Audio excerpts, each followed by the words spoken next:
దేశంలో 5 రాష్ట్రాల్లో జరుగుతున్న ఎన్నికల కౌంటింగ్లో తమిళనాడు ఎన్నికల గురించి మొట్టమొదట మనం మాట్లాడుకోవాలి. తమిళనాడులో జరుగుతున్న ఎన్నికల కౌంటింగ్లో డిఎంకే, అన్నా డిఎంకే, టీవీకి పార్టీలు 3 కలిసి పోటీ చేయగా 3 పార్టీల మధ్య అనూహ్యమైన పోటీ ఉంటుంది అని చాలామంది విశ్లేషకులు చెప్పుకొచ్చారు. కానీ డిఎంకే గెలుస్తుందని చాలా సర్వేలు కూడా చెప్పాయి. కానీ ఎవరు ఊహించినటువంటి రీతిలో పోస్టల్ బ్యాలెట్ నుండి కూడా టీవీకే పార్టీ అధ్యక్షుడు తమిళ సూపర్ స్టార్ విజయ్ అనూహ్యంగా ముందుకు దూసుకుపోతున్నాడు. సొంతంగా ప్రభుత్వాన్ని ఏర్పాటు చేసే దిశలో తమిళ సూపర్ స్టార్ టీవీకే పార్టీ అధ్యక్షుడికి అనూహ్యంగా తమిళనాడు ప్రజల మద్దతు లభిస్తూ ఉంది అని మనం చెప్పుకోవాలి. ఇప్పటి వరకు చిట్ట చివరగా అందుతున్న వార్తల ప్రకారం టీవీకే పార్టీకి 106 నియోజకవర్గాల్లో ముందంజలో ఆయన నడుస్తున్నాడు. అన్నా డిఎంకే 73 నియోజకవర్గాల్లో ముందంజలో ఉంది. ఇక డిఎంకే పార్టీ కేవలం 50 నియోజకవర్గాల్లోనే ముందంజలో ఉంది. ఇక దేశంలో మిగతా 4 రాష్ట్రాలలో వెస్ట్ బెంగాల్ గురించి మనం చెప్పుకోవాలి. వెస్ట్ బెంగాల్లో తృణమూల్ కాంగ్రెస్కి, బీజేపీకి పోటాపోటీ ఉంటుందని అందరూ ఊహించినట్లుగానే పోటాపోటీగా ఎన్నికలైతే జరిగాయి. కానీ ఎన్నికల ఫలితాలలో బీజేపీ అనూహ్యంగా ముందంజలో ఉంది.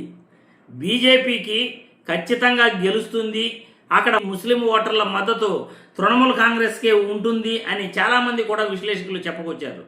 కానీ అక్కడ బీజేపీ పార్టీకి అనూహ్యమైన మద్దతు లభిస్తూ ఉంది. ఇప్పటి వరకు అందుతున్న వార్తల ప్రకారం 145 నియోజకవర్గాలలో బీజేపీ ముందంజలో ఉంది. టీఎంసీ 123 నియోజకవర్గాలలో ముందంజలో ఉంది. మొత్తం 293 నియోజకవర్గాలలో అక్కడ పోటీ జరుగుతూ ఉంది. ఇక కేరళలో ఈ ఎల్డీఎఫ్, యూడీఎఫ్ మధ్య పోటీ ఉంది. యూడీఎఫ్కు 89 స్థానాల్లోనూ, ఎల్డీఎఫ్కు 49 స్థానాల్లోనూ ముందంజలో ఉన్నారు. మొత్తం అక్కడ 140 స్థానాలు ఉన్నాయి. ఇక పుదుచ్చేరి యూనియన్ టెరిటరీ, కేంద్రపాలిత ప్రాంతం, అక్కడ మొత్తం 30 స్థానాలుంటే బీజేపీకి 29, కాంగ్రెస్ 1 స్థానంలో ముందంజలో ఉన్నారు. అస్సాంలో బీజేపీ 95 నియోజకవర్గాల్లోనూ, కాంగ్రెస్ 29 నియోజకవర్గాల్లోనూ ముందుంది. మొత్తం 126 నియోజకవర్గాలలో అస్సాంలో బీజేపీ 95 నియోజకవర్గాల్లో ముందుంది. అంటే జరుగుతున్న 5 రాష్ట్రాలలో తమిళనాడులో టీవీకే పార్టీ అధ్యక్షుడు అధికారాన్ని ఏర్పాటు చేసే దిశలో ముందుకు దూసుకుపోతున్నాడు. వెస్ట్ బెంగాల్లో బీజేపీ అధికారాన్ని ఏర్పాటు చేసే దిశలో ముందుకెళ్తా ఉంది. ఇక కేరళలో యూడీఎఫ్ అధికారాన్ని ఏర్పాటు చేసే దిశలో ముందుకెళ్తా ఉంది. పుదుచ్చేరి మరియు అస్సాంలో బీజేపీ అధికారాన్ని ఏర్పాటు చేసే దిశలో ముందుకెళ్తున్నాయి. ఇది దేశంలో జరుగుతున్న 5 రాష్ట్రాలలో ఫలితాలు ఈ విధంగా ఉన్నాయి. ఏది ఏమైనప్పటికీ తమిళనాడు ఎన్నికలు తెలుగు రాష్ట్ర ప్రజలకి మరియు తమిళనాడు ప్రజలకి చాలా చాలా ఆసక్తికరంగా ఉన్నాయి. చాలామంది ఊహించినట్టుగానే తమిళ సూపర్ స్టార్ విజయ్ సంచలనం సృష్టిస్తాడు, హంగు దిశగా తమిళనాడు ఎన్నికల ఫలితాలు ఉంటాయి అని చాలామంది అనుకున్నారు. కానీ టీవీకే పార్టీ అధ్యక్షుడికి ఇంత మద్దతు, ప్రజల మద్దతు లభిస్తుందని ఎవరూ ఊహించలేదు.